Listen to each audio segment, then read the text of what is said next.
Everyone. सो सबसे पहले तो आप सभी को सॉरी, क्योंकि कल कोई भी वीडियो अपलोड नहीं हो पाई थी। तो मैं जो लास्ट क्लास में पढ़ाई थी वो था MOT।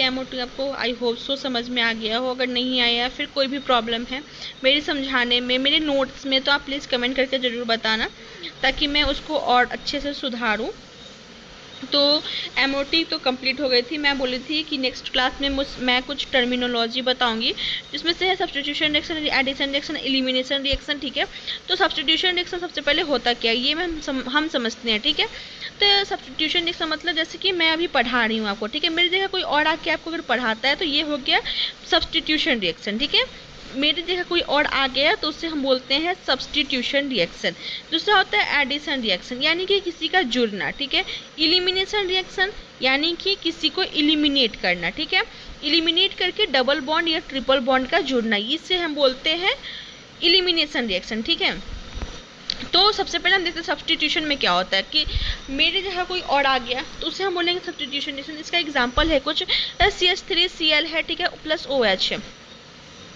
तो यहाँ पे क्या हो गया, CH3OH है ना, तो यहाँ Cl जो है वो हट करके फिर Cl की जगह पे क्या हो गया, OH लग गया। ठीक है, तो ये हो गया सब्स्टिट्यूशन। आगे आता है इलिमिनेशन रिएक्शन। ठीक है, किसी को एडिशन रिएक्शन सबसे पहले। ठीक है, तो एडिशन में क्या होता है कि CH2CH डबल बॉन्ड CH2। ठीक है, इसको हम रिएक्ट करवाते हैं किसी HCl के साथ। ठीक है, तो यहाँ पे क्या होगा कि जो प्रोडक्ट बनेगा वो होगा CH3CHCl। ठीक है, Cl यहाँ पे ऐड हुआ, सिंगल बॉन्ड में कन्वर्ट हुआ, फिर CH3 और H। ठीक है, CH3Cl जो है वो ऐड हो गया इसके अंदर। ठीक है, अब हम आते हैं, समझ में आ रहा है, ये जो है CH3 वो ऐड हुआ। ठीक है, अब आते हैं इलिमिनेशन रिएक्शन।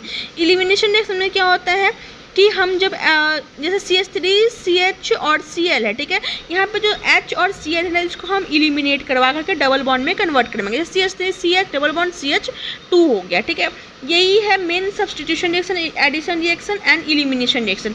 यानी कि यहाँ पे सब्स्टिट्यूट होता है, यहाँ पे होता है एडिशन और यहाँ पे होता है इलिमिनेशन। ठीक है, समझ में आ गया, तीनों अलग अलग टर्मिनोलॉजी है। ठीक है, सब्स्टिट्यूशन रिएक्शन में वही होता है कि एंटी बॉन्डिंग है ना, देखो ये न्यूक्लियोफाइल है, यहाँ पे मैं लिखी हुई है न्यूक्लियोफिलिक सब्स्टिट्यूशन रिएक्शन। यानी कि इसका मतलब ये होता है कि न्यूक्लियोफाइल जो है वो अटैक करता है एंटी बॉन्डिंग में। एंटी बॉन्डिंग में करता है, सबको पता है कैसे करता है, मैं MOT में बताई थी, वो अगर आप नहीं देखे हो तो जाकर वीडियो देख लो तभी समझ में आएगा कि जो न्यूक्लियोफाइल है वो एंटी बॉन्डिंग में अटैक करता है। ठीक है, अटैक करने के बाद वो यहाँ पे प्रोडक्ट देता है। तो CH3 यहाँ पे CH जो है, CH के साथ क्या जुड़ गया, न्यूक्लियोफाइल जुड़ गया, न्यूक्लियोफाइल जुड़ गया ना, ये इलेक्ट्रॉन रिच है, इलेक्ट्रॉन डेफिशिएंट के साथ क्या होगा, अटैक करेगा। ठीक है, फिर प्रोडक्ट बनाएगा।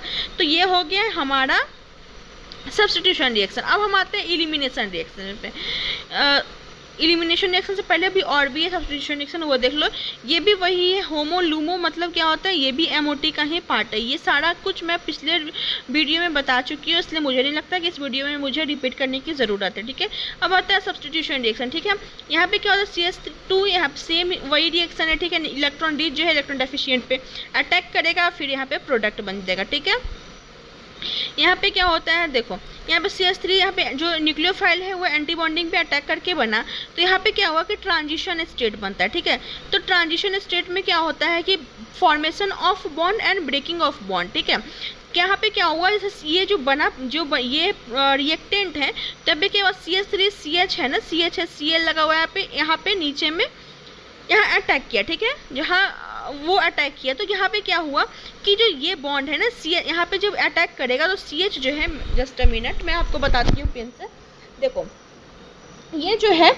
यहाँ पे अटैक किया। ठीक है, यहाँ पे अटैक किया। अब क्या होता है कि इसमें अटैक करने के बाद ये जो बॉन्ड है ये जो है ये अटैक किया, अब ये जो है ये बाहर निकल जाएगा। ठीक है, Cl बाहर निकलेगा। ठीक है, तो यहाँ पे ब्रेकिंग, यहाँ पे ब्रेक होता है, Cl ब्रेक होता है और यहाँ पे फॉर्मेशन होता है। इसी को हम लोग बोलते हैं ट्रांजिशन स्टेट। ठीक है, ये हाई एनर्जी का होता है इसलिए बहुत अनस्टेबल होता है।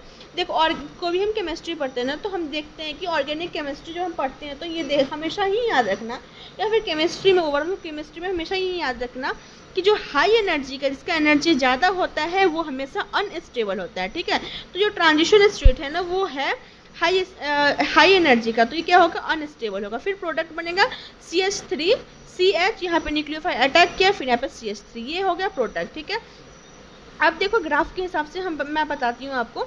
यहाँ पे ये ग्राफ है, ठीक है, ये एनर्जी है, ठीक है, ये रिएक्शन प्रोग्रेस है, ठीक है, कोऑर्डिनेट, रिएक्शन कोऑर्डिनेट, ये रिएक्शन प्रोडक्ट, हम कुछ भी दोनों में से कुछ भी बोल सकते हैं। यहाँ पे क्या हुआ देखो, रिएक्टेंट है, रिएक्टेंट की एनर्जी कितनी हुई, मतलब ट्रांजिशन स्टेट से तो कम ही है, ठीक है, ये बीच में आया, फिर ऊपर गया एनर्जी हाई, ठीक है, पहले कम एनर्जी फिर हाई, उसके बाद एकदम एनर्जी कम। तो देखो पहले जो रिएक्टेंट है वो स्टेबल होता है, फिर अनस्टेबल होता है, फिर यहाँ पे हो जाता है स्टेबल, ठीक है, स्टेबल अनस्टेबल फिर होता है स्टेबल। ये होता है हमारा एनर्जी डायग्राम है, ठीक है, एनर्जी वर्सेस रिएक्शन प्रोग्रेस, ठीक है, रिएक्शन प्रोग्रेस या फिर रिएक्शन कोऑर्डिनेट हम बोल सकते हैं। तो एनर्जी लो हो गया, प्रोडक्ट जो होता है, अगर एनर्जी कम हुआ तो प्रोडक्ट क्या हो गया, स्टेबल हो गया, ठीक है। उसके बाद हम आगे आते हैं, तो सेम वही है, बस आपके लिए इतना ही है, मैं तो मेरे ख्याल से तो इतना ही आपके लिए सफिशिएंट है, ठीक है। अब आगे हम पढ़ेंगे इलिमिनेशन रिएक्शन के बारे में, एडिशन रिएक्शन के बारे में, सब कुछ के बारे में। उसके बाद हम यहाँ पे कंपेयर करेंगे सब्स्टिट्यूशन रिएक्शन और इलिमिनेशन रिएक्शन को, ठीक है। ये आपको नोट्स उतने ज़्यादा समझ में आएगा नहीं, इसलिए मैं आपको आगे नहीं बता रही हूँ, बस आपके लिए इतना ही है, ठीक है, यहाँ तक आपके लिए सफिशिएंट है। आगे मैं, क्योंकि मुझे सच में टाइम अभी नहीं मिला था, मेरा खुद का बहुत सारा काम चल रहा है, इस वजह से मैं नहीं ना वीडियो अपलोड कर पा रही थी, कल ऐसे अपलोड भी नहीं हुआ, आज मैं वीडियो बनाई हूँ जैसे तैसे करके और इसको अपलोड कर रही हूँ। सो वीडियो कैसा लग रहा है आपको प्लीज़ कमेंट करके बताना, तभी मेरी मोटिवेशन जगी रहेगी, वरना पता ही है कब से मैं बीच बीच में ऐसे सुस्त हो जाती हूँ। तो ये यहाँ से आपके लायक नहीं, क्योंकि ये जो मैं वीडियो बनाती हूँ 11th 12th और बीएससी के लिए ही है और एमएससी के लिए, ठीक है, और ये जो है वो हायर लेवल का है, इसलिए मैं इसको नहीं बता रही हूँ, बस आपके लिए इतना सफिशिएंट है। So thank you. और कल हम पढ़ेंगे, कंपेयर करेंगे कि सब्स्टिट्यूशन रिएक्शन और एलिमिनेशन रिएक्शन में क्या डिफरेंस है, कैसे होता है, कौन ज़्यादा स्टेबल होता है, कौन कम स्टेबल होता है, ठीक है, ये इन चीज़ों के बारे में हम देखेंगे। तो इतना आपको समझ में आया, ये है नोट्स प्रॉपर, जो भी अगर दिक्कत है, अगर कोई भी प्रॉब्लम आ रही है नोट्स में या फिर कुछ भी, तो आप प्लीज़ कमेंट करके जरूर बताना। सो थैंक यू, चलो मिलते हैं दूसरे वीडियो में, तब तक के लिए bye bye, stay happy and stay safe.